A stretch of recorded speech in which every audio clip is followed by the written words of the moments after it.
And I realized I started to heal and get stronger as I invested into the energy. And then a light switch flipped in my head, two of them. One was I realized from watching my dad's life that health is the foundation of everything we love as parents. We lose our health, we lose our ability to provide, to experience, to make memories, to be around. But I also realized that we could actually have some amount of control through our will and through our habits to actually create health. And I realized that the physical health also plays into the mental health. Welcome to another episode of Executive Health and Life. I'm your host, Julian Hayes II. And as I always say, back at it again with another fascinating guest. And today, he's fascinating. A lot of people are fascinating that I talk to. Actually, everyone is, but here, nevertheless. Today, we're talking about families. And we're talking about how that's the bedrock to a strong and prosperous society. But we're going to do this in a way where you probably won't hear this a lot of times if you just look at it in mainstream, because we're approaching this from the angle of health and how that's the centerpiece of developing this strong and prosperous family. And so my guest is someone who has dealt with this from a personal standpoint, much like me when it comes to our fathers. And my guest today is Dr. Anthony Balduzzi. And he's a foremost expert when it comes to helping busy moms and dads optimize their health. Now, a little about him is he's the founder and CEO of the Fit Father Project and the Fit Mother Project. 60,000 families across more than 100 countries have benefited from his and his team's work, which is a lot of people. So it's a lot of people. When I saw that number, I was like, wow. But, he's a licensed naturopathic doctor in Arizona. He also holds dual degrees in nutrition and psychology from the University of Pennsylvania. And in addition to that, when he's not sharpening his mind, he's a former national champion bodybuilder as well. So body and mind, right? So without further ado, Dr. Anthony, how's it going today? It's going awesome. I'm really excited for this conversation.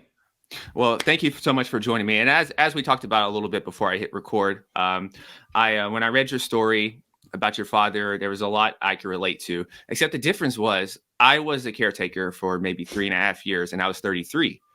And so it's still hard as an adult, but at 9 years old, when you had yours, I'm sure that's different because those are some of the formative years as a child. Mm-hmm. So I want to start there. And I read one of your sentences and you said, why did God let this happen to my dad?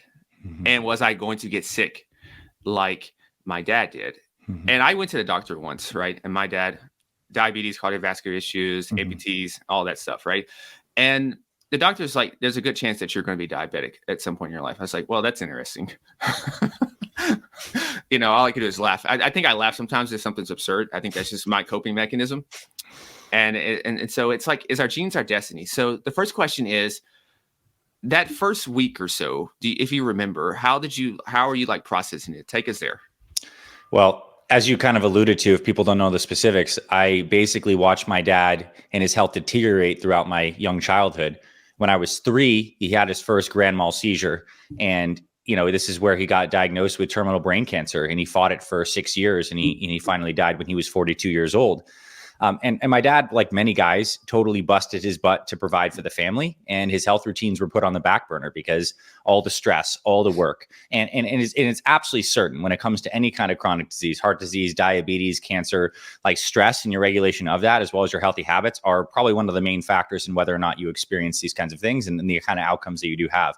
Now, you asked me specifically about the time that happened right after my dad died. Well, the story is pretty incredible. To be honest with you, the day he actually died. The day he died, we just moved from Toronto, Canada, where we were living at the time, to Scottsdale, Arizona, where I reside now. And my parents were moving just because my dad was so sick. They kind of wanted a new, fresh start to life, a place where my dad can kind of have an easy last bit of time. And my dad was dying in my parents' bedroom on this particular day. And I went down to the basketball court locally. I didn't know anybody, new state. And I was full of all this anger from watching my dad be so sick and so confused. And I kind of got in a little bit of a scuffle playing basketball, and I was pushed and I fell and I broke my arm. And I broke my arm. I had to walk home and I had to go to the hospital overnight for surgery. My mom took me there. And so I was in the hospital overnight getting my bones reset. And I remember how painful that was. My arm and the contraction, they're resetting their bones. And while this is happening, my mom's back home. Her son, me, right, getting emergency surgery, her husband dying in the bedroom. Who knows where my little brother Nick was? And she bends over to my dad that very night and whispers in his ear, Peter, I'm really worried about Anthony. Like, if you're going to go now. I want you in that hospital room with Anthony. Kind of like spiritually speaking. And that's when he let go and died. And so I found out the next day when my mom picked me up from the hospital. So talk about a crash in my life from a very young age. I mean, I get home and my mom picks me up from the hospital the next day and I find out dad dies, and I was crushed, right? Physically broken, emotionally and spiritually broken. And there was a dark period of time that happened. One of the memories that still flash back into my mind is just like crying in the closet with my mom, my little brother being so confused and asking me like, when's dad coming home? And devastating, right?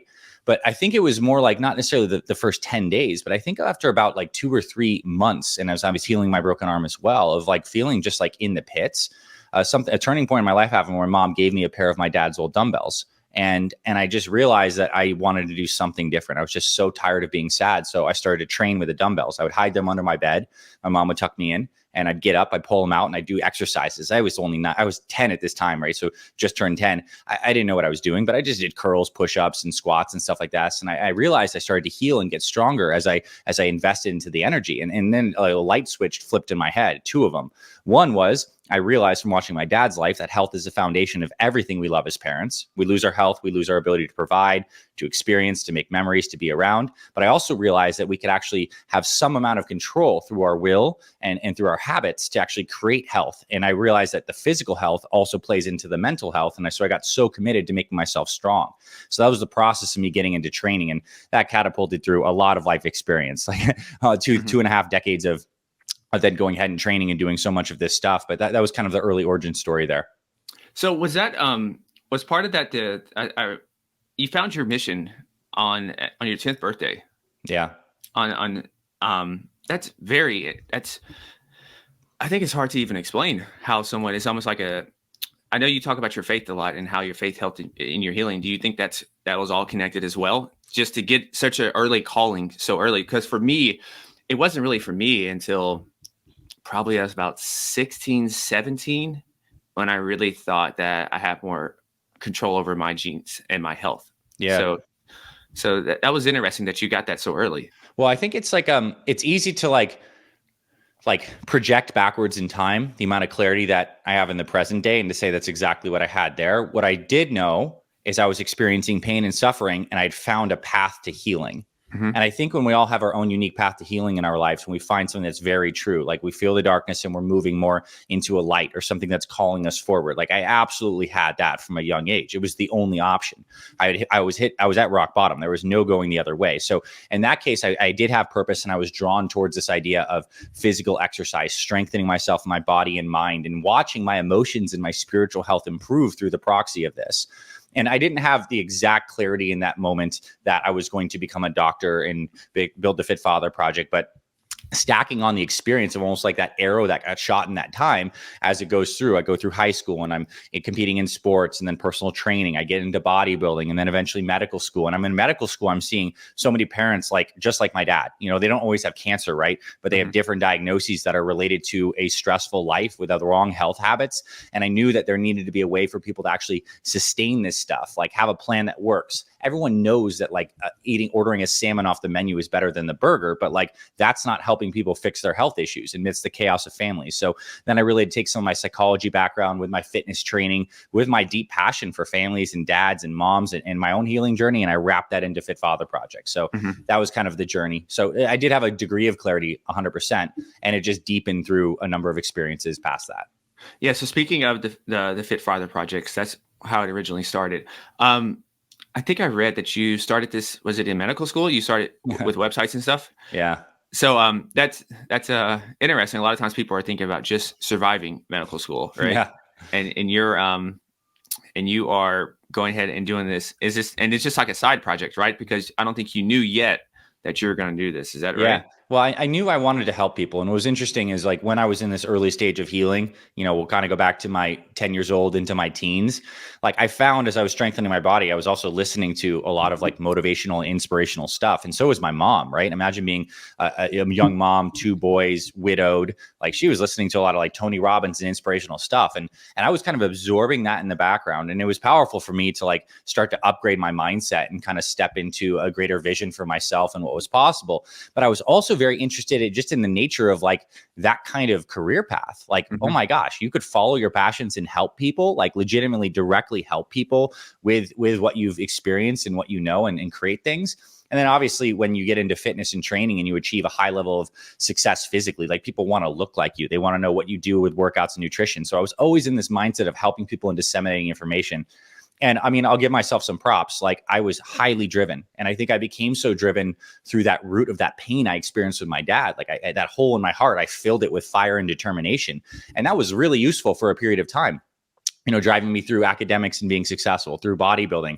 I remember the first orientation day in medical school, I woke up at like 3:45 a.m. to try to film some videos for my website beforehand. And like those videos never saw the light of day, but I had that fire. And I think that fire was good. And I think we glorify that fire in society, and it's very good, but it is driven still from a root of some kind of pain. Mm-hmm. And I don't know if we'll go into the next, crash I had. I consider myself having several crashes in my life. The second one was actually my final year of medical school, where I almost killed myself on a skiing slope. I hit a tree going about 40 miles per hour, blew up my femur, broke my leg, and almost killed myself earlier than my dad died because of my own ego and how I was approaching things. And that same ego was the same root that drove me to so much business success. And that kind of started my shift back into opening up my spirituality, surrendering my personal will to a greater divine will, and then wrapping that into a deeper mission of service and love. So it's been it's a life trajectory for sure. Like we all have our experiences, and yeah, that's what I'll say about that. How have you learned, that's interesting, because I can totally relate to all of that. We just met. So for the listeners already know this, but so I did a year of medical school and then I left after my first year. And it was for those reasons. I found myself when I was reading the textbooks and getting that, I kept thinking about fitness and the application of that, not even necessarily just about the practice of medicine, right, and that kind of thing. And I didn't know that you could actually just go out and help people in another job. I thought you had to follow this path. So it was completely eye-opening to me. Now, that fire is very beneficial, right? It lets you do some phenomenal things, because much like you in the medical school, I got in some of the best shape in my life just because I was determined not to ever let that happen. Never, ever. How do you go about managing that now? Because you don't want to dim that, because I think that's what makes us special. That's what helps us. But it also can be pretty toxic. It can get you into some trouble, like your skiing accident. So how did you learn to start really kind of balancing those two things? Well, it's a great, and I think let's like literally imagine the fire as a flame that's like inside of us. And as we mature in our personality, understanding that fire needs to mature with us. So typically for most people on fitness journeys, the fire of youth, if they have the fire related to fitness, is about getting stronger, performing athletically, attracting, a partner, or being attractive to, in my case, like I wanted to be perceived as strong and get girls at that time. And then, the sense of like self-importance. But I think the fire transitions in the different stages of your life. Like there's a certain point where the fire transitions a lot for people into, man, I just want to have the energy and clarity of thinking to perform well in my career. When you step through the portal of becoming a parent, the fire can turn into, man, I want to be around for my kids and set a good example for them. When you get into your 40s and 50s and you realize that the body has this natural declining trajectory, you realize that this fire now needs to be channeled for longevity and actually making sure that I'm doing the right things to stay healthy and address the roots of these chronic diseases and prevent these things. And so the fire must morph with your own level of maturity. And I think where people get stuck is they progress to another stage in life, one where they have a new frame of responsibilities and values, but the fire inside is still relating in an old, more immature way. And this is why people who are, let's just say, mid 40s or mid 50s that are very busy, have families and careers, who only relate to their fire in the fitness realm as improving their body for the way they look, never find it to be motivating enough to actually stick through. It's only when they start to make new neuro associations and really recalibrate that fire to be that like, oh man, the reason I'm actually eating healthy is not just because I want abs. It's because I need to perform my job. I want to really make sure I don't die like my dad did, XYZ, these deeper values. And when you make those new neuro associations, the fire gets aligned. And I also think, and this is maybe just my life experience I'm projecting on everyone, is the process of youth is actually building up this sense of self, this ego, this personality, our confidence in creating in the world. And then there's a series of life experiences that start to shave and smooth that down. Those tough edges that we created, they get cracked and bumped, and then we kind of soften a little bit. And that softening, I think, is a good thing, because we're no longer driven by this like concept that's so limited. And this is where it comes down to, I think, evolving into a deeper cut of not just working for yourself, but working for service, working for higher values of goodness, working to align yourself with what you perceive to be true. And I think when that fire calibrates towards that, I think that's like one of the final stages of the fire that can burn for a whole lifetime. Absolutely. That is spot on. I would say probably it's been about 4.5 years now since my father passed. And I would say that it's softened me. I have a lot more empathy. Yeah, for sure. Now. Much more empathy now. And, my ego was talking like the first year or so I noticed this. I was like, am I becoming soft and like very sensitive? But it was just like my senses were higher, right? And I can just feel things for people. And I was like, man, what is going on? I don't like, I was like, I didn't go get some lab work done or something, because I was like, this is very uncomfortable because I'm not used to it. Not used to having these type of feelings. Yeah. And so, you're spot on there that it's just part of the softening there. And secondly, you mentioned with the fitness right there, like most guys, we get in here, it's to impress women and everything. I was a scrawny kid. For sure. And all I could think about is just getting muscles and everything.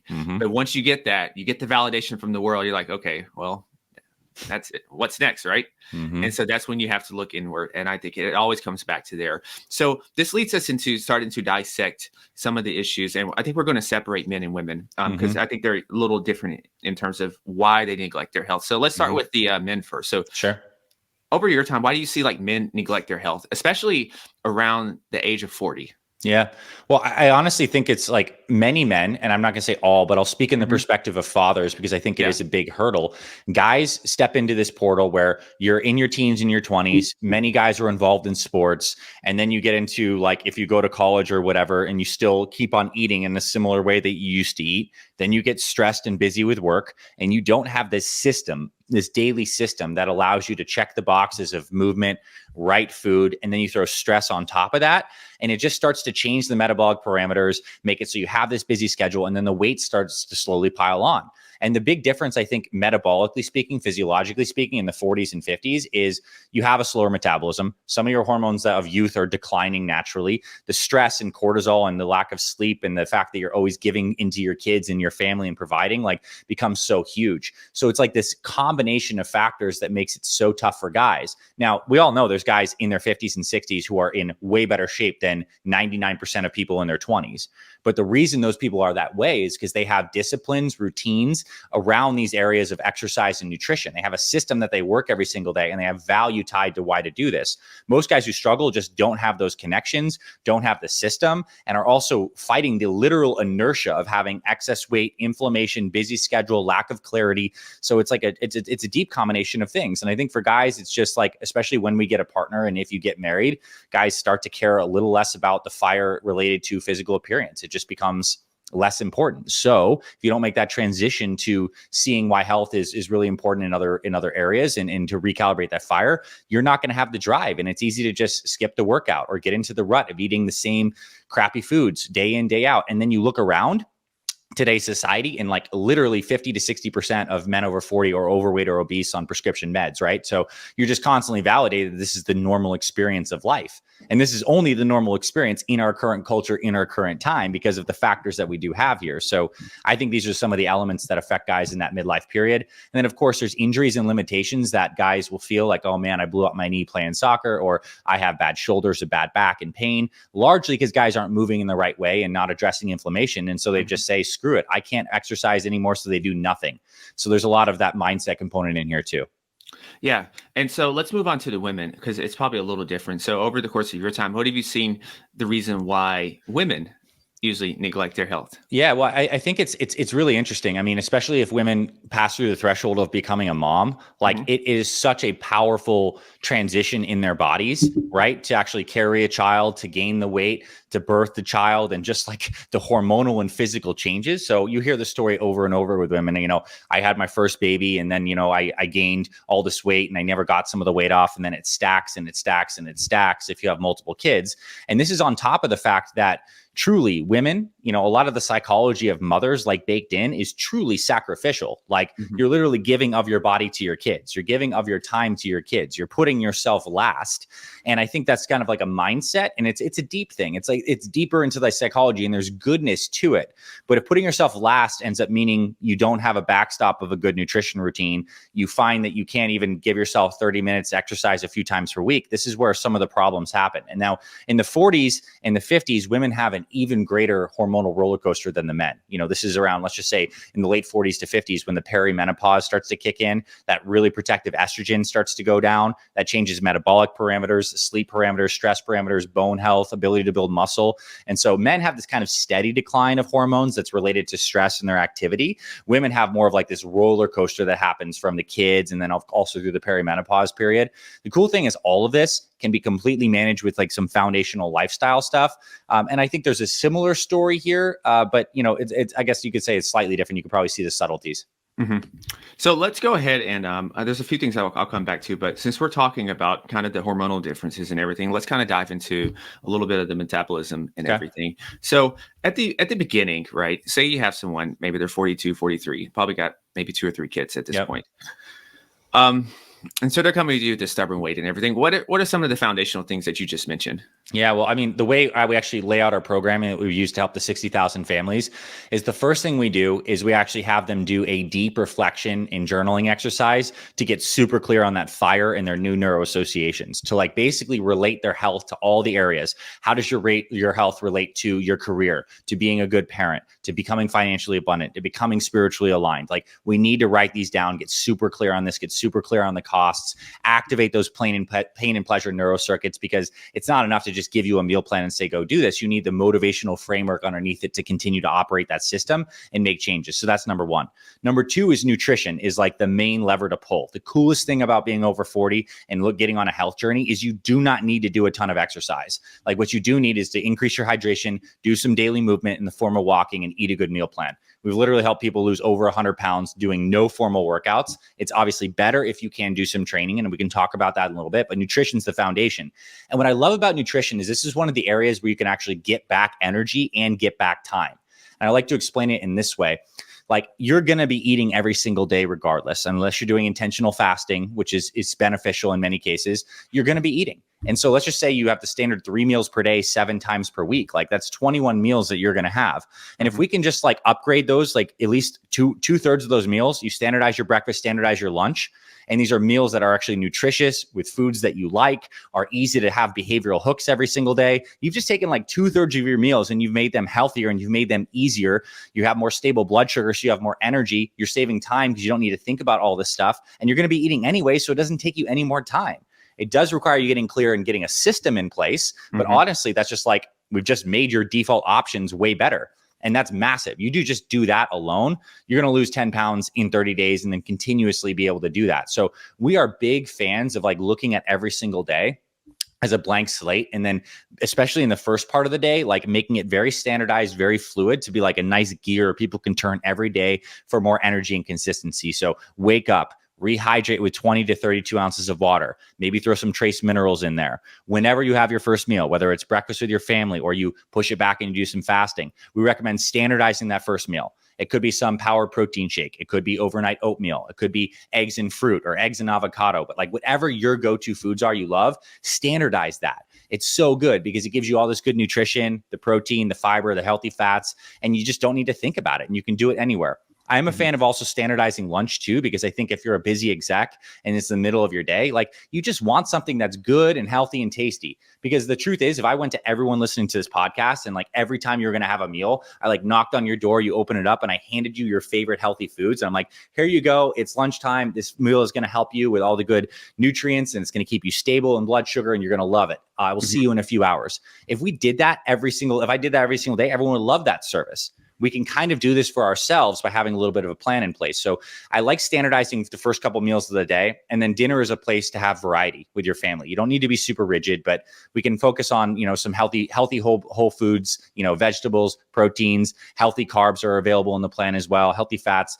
We can get into the specifics of that, but I think more importantly, the philosophy of having consistency paired with variety, standardizing early to have that behavioral hook and having more variety on dinner is super beneficial for people. I love all of that. I love especially the part about the first step that you mentioned about just relating your health to all areas of your life Yeah. and the cost of that. And it's almost like raising the stakes, right? Like Yep. why is this so important, right? It's beyond just me having a great physique. Yep. It's so many other things. So absolutely love that point. And that's not as sexy as just immediately jumping into a For diet sure. or a crazy workout plan. But I really promise you, for those listening and watching at some point, that you do this step, you won't have to just hope and rely on motivation. You'll have something Yes. called inspiration, which is going Yes. to be much more powerful. For sure. And I actually recommend you write this down physically as a statement. Mhm. Like we have this journaling exercise culminate as a mission statement that people write down. Like I, Anthony Balduzzi, am committed to doing X, Y, Z because it relates to these values. I know the costs of doing that are this, and this is worth it to me because I'm committed to being the best version of myself for me and my family. And you like literally print that thing out and you put it around your house. You put it in your bathroom, you put it on the fridge, you booby trap your environment, because what you're doing is changing your neuroassociations. Because the next time it's like after dinner, you're feeling a little stressed, you're sitting down to watch Netflix and you're like, I want some chips or I want a little bit of the ice cream. Like that is a moment where you're going to be able to reflect on, wait a second, is that the default pattern I want to run, or am I actually making a change? And every time you're in the dojo every day and you start to make that change, you're like, nope, that was the old me. I see why this is an old pattern, and this is way better because it's so much more important that I'm here and healthy for my family, for my performance, for my life, and my mission.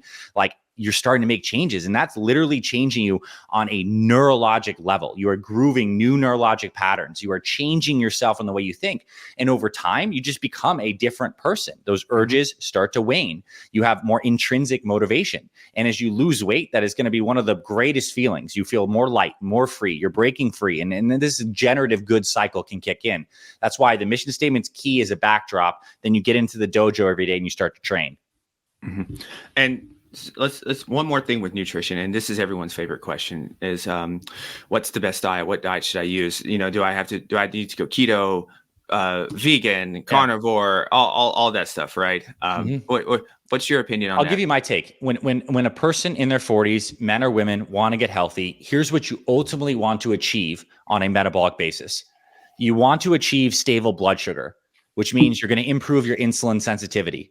And these are some medical terms, so people probably know this, but I'll give the backdrop, right? I mean, your blood always has a certain amount of sugar in it. And we know with chronic disease, people that have elevated blood sugars constantly, pre-diabetes into diabetes, they have all these problems. They have Alzheimer's and dementia, heart disease, diabetes, all the issues with too much sugar. So we want to have stable blood sugar, which means we need to control the amount of carbohydrate we intake. A lower carb diet is very good for people. This does not mean you need to take it to the complete extreme and eliminate carbs. And I just know this because our plan is a lower carb intake, but it's not a zero carb. Like our fit fathers and fit mothers still may have some sprouted organic bread or a little bit of a sweet potato here or some fruit. Like those are okay, but it is healthy carbs in smaller portions, because we also want to improve the insulin sensitivity. Insulin's this storage hormone that's released when we eat food. It drives nutrients into cells, and we're constantly eating too frequently, too much food, too much sugar and carbohydrate in particular. Insulin's constantly elevated, and this blunts our fat burning. It can cause a lot of problems. And for longevity, you want to be insulin sensitive with stable blood sugar.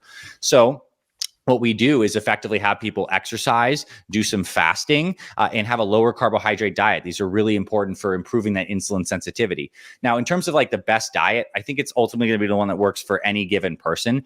I don't think there's a reason to follow a purely plant-based diet for health unless you're doing it because you believe, like from a moral or religious standpoint, which I think is very deeply powerful and could be very good. But there's going to be benefit for people having cold water fatty fish in their meals for the omega-3s, or having some grass-fed, grass-finished meat on occasion, having some pasture-raised quality eggs. I'm a big believer in quality food, and also eating mostly non-processed food. So stuff that goes into the diets and nutrition that we recommend: eggs, fruit, avocado, and certain kinds of fruits are better than others. Let me say that too. Vegetables that you can uniquely tolerate. And that's why you got to kind of find what works for you, because there's some veggies that are not good for some people and good for others. There's a personalization aspect of this.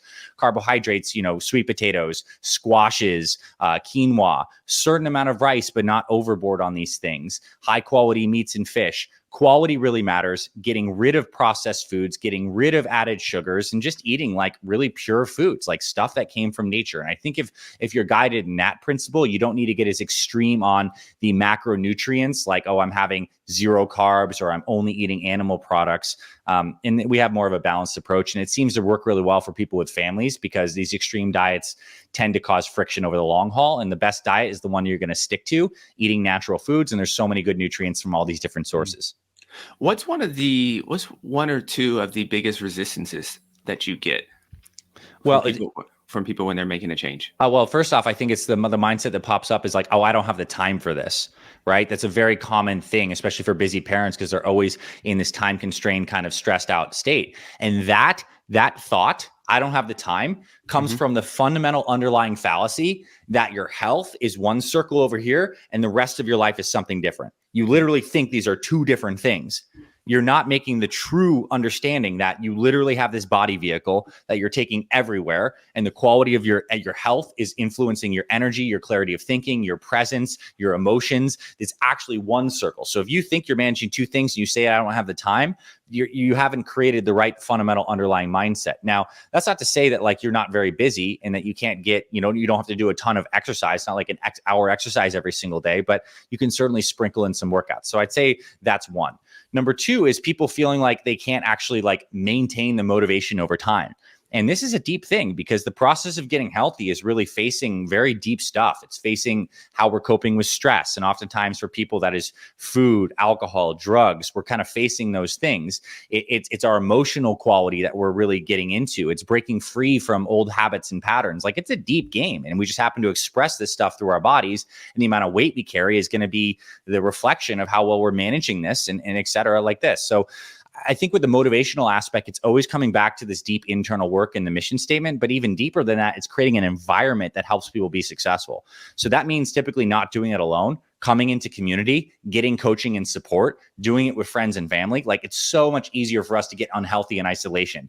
You can almost imagine the picture of the overweight, depressed 50-year-old guy watching TV late at night, eating chips off of his belly. Like it's a really easy thing for us to get into this deep, dark hole. But if that same guy were living in a house with fit, healthy, happy, connected people, it's going to be a lot harder for him to be eating like the chips like that, or let alone if he had a friend group and people who are checking in on him and keeping him accountable. Like we're social creatures. We do so well in businesses and companies when people come together on a mission. If we give ourselves the same gift in a healthy community, it's massive. We can almost like borrow some of that inspiration until we ourselves are lit up and are inspiring other people. So that's just how it works from a human standpoint. And that's why our Fit Father and Fit Mother communities are so helpful for people to sustain long term. That's true. That's a very good point about the isolation. I don't know why. Maybe it's because I've been reading a lot of books on war and stuff. But usually, one of the things that the enemy wants to do is isolate his enemy. 100%. And then he's pretty much dead in the water at some point. And it's the same thing with whether it's men not having other men around, women not having other women around. Yes. There's a part of you that's not going to be fully optimized into your most capable self. So that's a very good point there. So when we think about families, what are some of your suggestions on pretty much creating a culture of a healthy family? Because I would say for me, growing up and even just seeing extended family, it's not necessarily that they know certain things are good for you. They know, they know exercise is good. Who doesn't? They know that carrots are probably a better choice long term than eating a bunch of McDonald's, right? Yeah, doesn't mean you're going to do it, right? So because there's a culture issue, right? Because I think it was like 20 years old when I really started to change, and they're like, "Oh, I don't eat those kind of foods. That's not for us. That's not part of our culture. We don't do those kind of foods. That's that rabbit food and stuff like that, right? Or are you eating that kind of stuff?" So how do you go about changing the culture of a family that is thinking about health? Well, I think culture is something that is typically created from the top down. Like in any structure, like in an organization, in a company, it is the leadership and the visionary or people on top that are setting the culture and the vision that kind of disseminates down and is hopefully reflected at all levels of the organization. In religions around the world, there's like a central figure or dogma that is like creating a culture that is then disseminated and put out.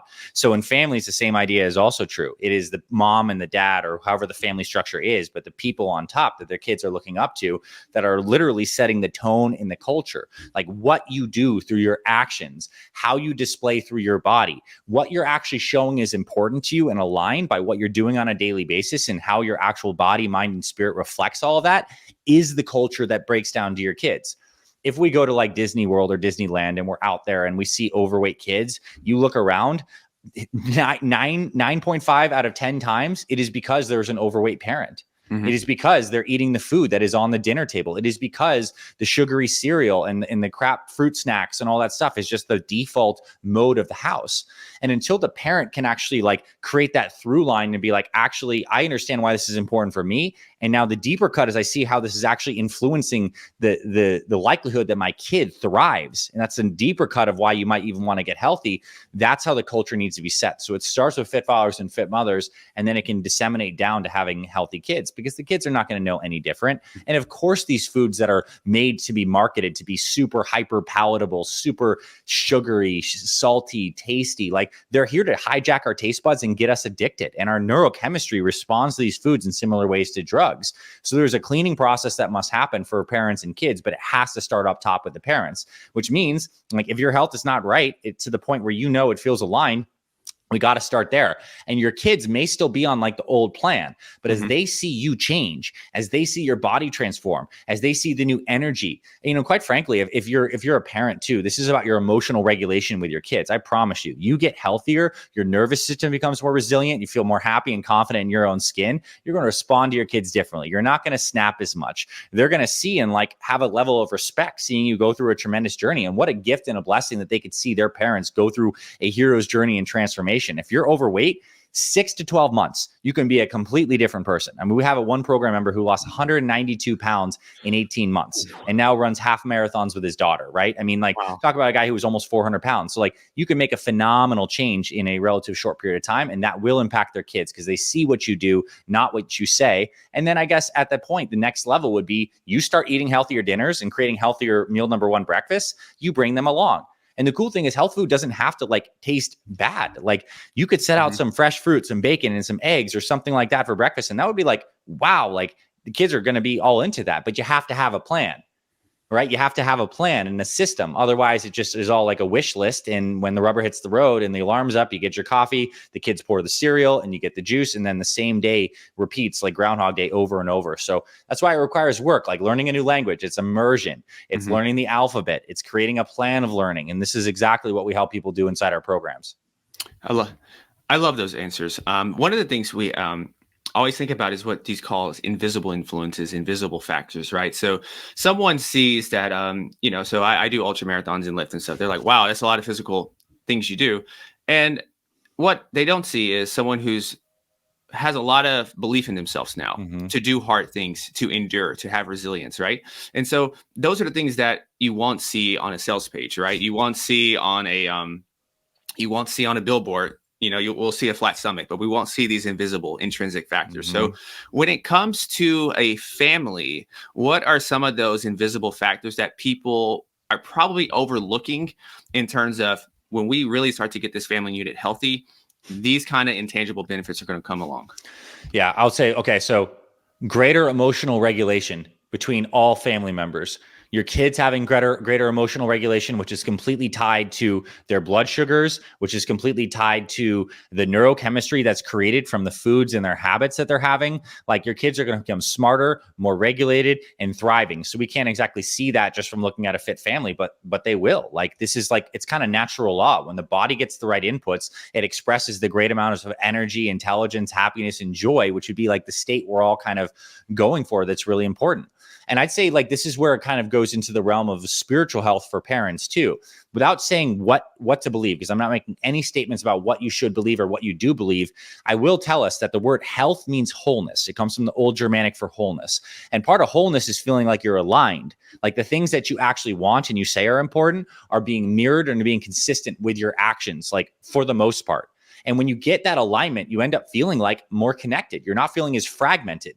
And like, what is the most powerful like way that we can direct light? Well, we direct light through a small laser of green light with enough power can cut through like granite or something like this, right? But scattered dispersed light may just like light up a room. So imagine what would happen to you if you truly got into that next level of alignment in lack of fragmentation. Like that doesn't show up in the abs, but it certainly shows up. Like if you see a 65-year-old woman who's still working in corporate America, who has great health, and is awesome to her kids and her grandkids, and has like, and is showing up with vibrant and smiles. Like that is a powerful ass woman on many levels. You can just tell she gets things done. She knows how to manage things. And it's just like, it's evident. Like, I don't even need to say any things. You just like know it unconsciously from perceiving how she acts and operates. And so I think from a leadership perspective, that might be another invisible thing that emerges is like, you are going to trust somebody who it feels like they're in integrity.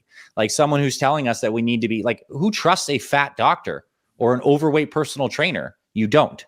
And so a parent that's telling you to be the best version you can be at all levels, who is not expressing that in the physical and the emotional and the habit level, like does not have as much oomph, integrity, quite frankly, which means wholeness and power to translate into their families and communities. Yeah, man, that is a lot of truth there. And this is a word that we hear in corporate a lot is executive presence. You hear that word a lot, executive presence. And what a lot of times people forget when it comes to this word presence is that a lot of this presence is non-verbal. And just by you walking into the room, your stature, your posture, your presentation, that is going to say a lot about yourself. I mean, whether you like it or not, a lot of times people will judge someone based on their appearance, and not even just like, oh, this person's overweight. It's more like, okay, this person doesn't have the discipline. Like think about like a lot of times presidential candidates. Sure. And if they're excessively overweight, there's a subconscious distrust in that president, because how can he lead a nation and a country if he can't lead himself? For sure. And so that's a big thing there. So I don't think we talked about it yet. So let's quickly talk about exercising and kind of, because once again, somebody's going to say, hey, I'm too busy. I don't want to be in the gym all day and all those excuses, right? I'd love to talk about that. And I also want to like, I don't want to dismiss the fact that this whole process is challenging. Like, it's not just like snap your fingers and like, now you're just like, you're on it. You got motivated from this podcast and everything's going to be right in your life. Like, I want to just truly acknowledge that it is a hero's journey to get yourself healthy. And in the process of going through changing your mindset, changing your habits, recognize how important this is. You are literally going through, I think, one of the most profound personal development experiences of your entire life, better than any book, any seminar, because you're literally transforming yourself and your body through your will, through your environment, through understanding, through surrender and humility. So this is like deep work, and you walk this path and get the success in your version. Like, it's going to open your whole life up. And like, there's that quote that most people spend their first 40 years trading their health for wealth, only to spend the next 40 years trading it back. Like, this is that pivot time in midlife where you have the opportunity to get back on track, and then love the way you look and feel when you're 70 and 80 and you're not debilitated, because that would suck to live for like 10, 15 years, but be in a wheelchair, barely conscious, addicted to medications, losing your mind. Like, this is the reality for many people. So there's that. Now, exercise is amazing. It is like, it is the one thing we can do that taps into the fountain of youth. We talked about how nutrition is important for like the energy and the habits. Exercise is a way to build more muscle and create more longevity. So strength training is the key to age, like strength training. And I would also say daily walking. So first off, we look at like the longest living cultures around the world, the centenarians, those pockets of longevity. They're not doing P90X workouts, but they are working, right? They're not. They're walking outside. They're gardening. They're tending to their plants. They're just like lots of moving. That's what the human body needs. It needs lots of movement. Ideally outside, breathing fresh air through the nose, which is powerful for circulation and creating a parasympathetic, relaxed tone of the nervous system, which is highly associated with a long life. The longest living creatures are relaxed. The tortoise lives for 110 years. The mouse is worried about getting eaten all the time. That thing lives for 18 months. Obviously, that's genetics as well as things, but being in a relaxed state, daily walking and movement is key for the body to do that, ideally outside. And I like to draw the distinction between formal workouts and daily movement, because we may not always have the time time for formal workouts, but we always have the time for daily movement. You have meetings, you can take them while you're walking. You have phone calls, you can do that while you're walking. You can get a walk with your family after dinner or sometime in the morning, or you can just do micro workouts throughout the day.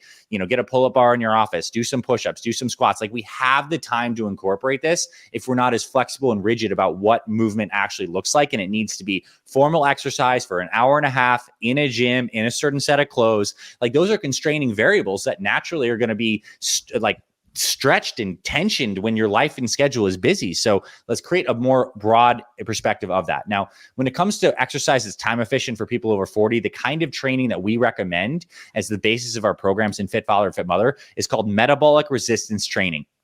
And this is basically taking strength training motions that you need to be strong at when you're 20 and when you're 80. Things like squatting down, standing back up, pressing overhead, pulling and pushing from your body. These are exercises like swings, squats, deadlifts, rows, shoulder press, push-ups. And we make them joint friendly and we put them in a circuit. So you're getting the combination of functional strength training with cardio, with mobility in 30 to 45 minute sessions. So these could look like circuits where you're going like back to back between exercises with little rest. Very, very effective way to train. And then you pair that with, some cardiovascular training on off days. This could be walking or steady state cardio or intervals. And I think the key thing is, like, you really only need to do this higher intensity exercise for the purpose of really pushing your fitness 2 to 3 times a week when you're over 40. Obviously, you get more benefit from training more, and you will up to your recovery capacity, and fitness itself becomes more motivating when you become more fit. So there's a variable there. But if you're starting out and you're overweight, you get your nutrition right, and then you schedule in 2 workouts a week. That is like a perfect starting plan. And on our YouTube channels, you can check out, we have hundreds of free workouts that are highly effective like this. And of course on our websites as well. Awesome. And I will have I'll have those links in there as well to link to that, because you guys have a ton of content, by the way. Yeah, 100, maybe it'll close to 1,000 videos. So yeah. Very prolific. Yes. On that. And so let's how do you take care of yourself? What are some of the things you're doing right now? Well, I'm in a really kind of powerful period of my life in the sense that I'm a dad. I have a 2-year-old daughter. I'm running 2 businesses and keeping myself quite busy. And so I'm in my own journey of interfacing a health plan that works with a busy schedule. And basically here would be my rhythm. I get up in the morning, I rehydrate. If possible, and I have the time, and it's not always possible, I will get out, take a walk, and get sun on my skin and my eyes, and maybe hop in a cold plunge that I have outside. These are good. These are things that kind of gets my nervous system regulated. And I also meditate in the morning and the evening, even if it's 5 minutes. I have a chair that I sit down in and just get present in my body, feel gratitude, feel love, feel connection. So I think actually, and I'm getting into these practices I feel are even more important for me now. These more mental, emotional, spiritual practices are more important than necessarily getting in high intensity exercise. I may only do high intensity exercise like strength training or riding my bike in a vigorous way 3 times a week. And that's enough and sufficient because my nutrition is good. I have around 2 meals per day with 1 snack. They're very similar meals. Dinner's always variable, whatever I'm eating with my family and my daughter. Breakfast is almost always standardized, because I practice what I preach. And when I'm busy in the day, I want something that's simple, convenient, nutritious. And past that, I maintain this inspiration of service through my daily practices and pouring energy into the things that I'm creating, the videos, conversations like these. And I feel part of the way health works is actually having the inner passion and fire to drive you forward. It's people can lose the will to live if you don't have something to wake up and show up for. So I feel that's just as foundational to my health, is that I'm so enthusiastic about the work that I do. I eat nutritious foods. I get outside. I sprinkle in high intensity exercise, and I sleep as good as I can. But I have a 2-year-old, so it's not always the best, but it's okay. There's seasons of life, and it's not always supposed to be perfect. That's the key thing right there, is that there's seasons of life. And, that's kind of what I tell some of the business people, that, they're at this huge season of life where maybe sleep's not going to be as good. Right.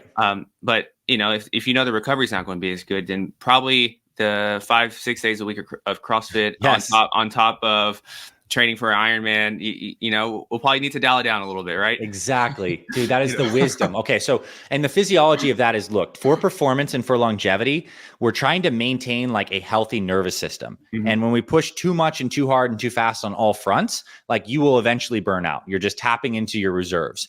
And so, if you're in a period where you're pushing really hard on work, exactly like you said, your sleep is a little bit lower, stress is a little higher, then you want to do more restorative stuff with your body, more walking outside, more sunshine, sauna, cold tub, exercise that's only like high intensity a few times per week, but maybe even some lower intensity steady state cardio. So adapting your exercise to support whether you're in a busy pushing business season is like, that is the art of health. And that shows a lot of like wisdom and understanding. And then there's periods where you can really crush it with your fitness. And then at work might be a little more on autopilot, an easier season. Like that's great. What I found personally is I can only really push hard on two fronts. And maybe this is kind of like a war analogy we can draw, but like I only have like two big fronts where I can push on. If I add in like three or four, this is when my capacity gets overtaxed, and then I get the mental burnout, the busy mind, and then you're stressed, and then you eat the wrong foods, and then the whole thing falls off the rails. Yeah, absolutely. You know, it's you know, for me, this month of December has been just kind of a healing month. You know, I Nice. still do some training, still do a little running, but you know, just got done with a big event, and I had to find ways to kind of fill in that calendar still, because, you know, as you know, with habits and everything, if you do not do that, then something's going to replace that, Yeah. right? And so, but one of the next things is, I always like to ask this question, is just, what are you most excited about right now? Well, for me personally, like I'm stepping into a new level of leadership in my business. And this is partly because, you know, becoming a father and also seeing the kind of pain that's out there in the world, I have an even deeper connection to it right now. So heading into the new year, 2024 is prime time when so many people are looking to improve their health and fitness because of the January concept and New Year's resolution. So I am excited to be at the state of my life and my understanding now heading into the new year to support more people and to really get my megaphone out as best I can and blast this message that your health is so much deeper than your body. Like this is your family, this is your future, this is your relationship to your own integrity, your financial and spiritual development, and like really just embody this message personally and try to inspire as many people as possible in the new year to see their health in a deeper way. Because I do believe, not to be doom and gloom, but we have a fairly sick society right now. We have so many people that are overweight. We're relying on pharmaceutical medications way too much. People are disempowered and addicted. And this is setting the culture for our kids that they're growing up in. And it is problematic for them, and we can change it too. That's the hope. And so I'm really pumped up to be able to have the most powerful year of my life in business, and, you know, just embodying this work and this message. I think the thing I worry about even more with people is, yes, we see the physical thing, but I also see almost a little bit of a eroding of the mindset and For sure. just overall spirit. Because if you lose hope, and that's what I'm afraid that a lot of people are losing now, is hope. If you don't have a hope, you know, then you won't even have the energy to even take the first step to start to change if you don't even have hope in yourself. And that's kind of the thing I'm afraid for some people now. Well, I think it's like maybe a Bible verse that says like people without a vision perish, right? I mean, and it's true because that activates our idea of like the spirit, the for us to move forward. You can hear the scenarios where you have a couple that was married for 60 years, they're both in their 80s, and the husband dies, and then the wife dies from a broken heart, effectively like 2 weeks later. Like we know that's possible. Like what is that? That's literally losing the will to live or the hope that there's anything good around the corner. And then the body will effectively like go. It's time. It lays down. And so part of this is I hope this podcast conversation is part of this idea of hope. The hope is I can tell you with as much confidence as anyone that I know that if you're over 40 or even if you're in your 30s, you can radically transform your life and your body and experience a phenomenal healing, body, mind, and spirit in a period of 6 months if you make this a priority and get committed. And making it a priority does not mean it overhauls the rest of your life. In fact, it means that you're just like really focusing on this and upgrading your life and your systems. Like you can completely change your life. You may have been stuck in like crap situation for 2 decades of stress, of bad eating, of inflammation. You can literally turn that around in 6 months. Like if that doesn't give you hope, just what's possible physically for the body to release the kind of weight and get on the healthy habits, like, man, it's so possible. And there are people in far worse shape than you that have done this. Yeah. And I always looked at, if I saw one person doing it, then I thought, why couldn't I do it? And then also, I think about my dad and the Yeah. pain he went through, the dialysis for over a decade, and Damn. and the amputations and all that. So like any pain or discomfort I feel, yes, it may be discomfort and pain to me, but in the grand scheme of things, I think that, and I think people can use this a lot of times. If you have people pass away that were very close to you, everything, you can kind of take some of their spirit Yes. and take it with you and use that as strength, as you go through your own challenges. Amen, bro. So, one of the next things is, as we get ready to wrap up here, is what are, let's say, maybe a 1 to 5 word philosophy that you have that kind of sums up how you go about life? Well, at least, and I'll speak to this on the physical and then on the mental, emotional, and they're very tied. The human body thrives and is most healthy when it remains connected to the cycles of natural law. The human body is healthy when it's connected to natural law. And what natural law is effectively the cycles of the light and the dark that controls our circadian rhythm. The fact that the human body requires the inputs of hydration, of good nutrition, of daily movement. As much as we can mirror and map what natural law dictates for the human mechanism as our own lifestyle, we remain healthy. And the amount of dis-ease that we have is the amount of drift from that pattern, from that ideal pattern. This is what happens to dis-ease. People who are dis-eased ultimately are sleeping poorly, eating non-natural foods, not moving enough. They've lost this pattern. And I think when you understand this pattern, it can almost become a little more of like I'll also use the word spiritual again, a spiritual connection to how we're designed, our geometry of the body to be connected with these things. And it is so powerful. Like the sleep, for example, when it gets dark outside, our eyes, extension of the brain, perceive that light lowering. We release melatonin, which is this master hormone that literally cleans our brain, regenerates our system. All of our white blood cells get improved because they have melatonin receptors. I mean, like, this is the natural cycle of healing when we're connected to that stuff. And modern living is disconnecting us with fake foods, with artificial light, with all this excess stress that is not natural and into our system, with addiction to all the technologies and all the bombardment of information that's beyond what we're meant to heal and handle. So the natural law is, I think, what that is. And then I'll say, I believe that each of us have our unique stories due to where we were born, stuff we didn't necessarily like consciously choose here. And as we evolve and express, to ride that flame as it continues to burn into this endpoint of service, into the endpoint of taking everything that you've learned, that you hold dear, the healing that you've experienced, the power that you've learned, and then take that and give that to the world as your gift. And I think that's what we all have the ability to give, that unique gift that is only ours because it's our geometry, because it's our overcoming, it's our hero's journey. So it always comes down into this service. This is certainly service to your family by being the best version of yourself and imparting that wisdom to them. Then it kind of goes out to service to the community. When you're on fire and you're doing good initiatives, you're showing up as a great employee or CEO or executive, like now there's a circle of influence and that lights someone else's fire through your mere presence.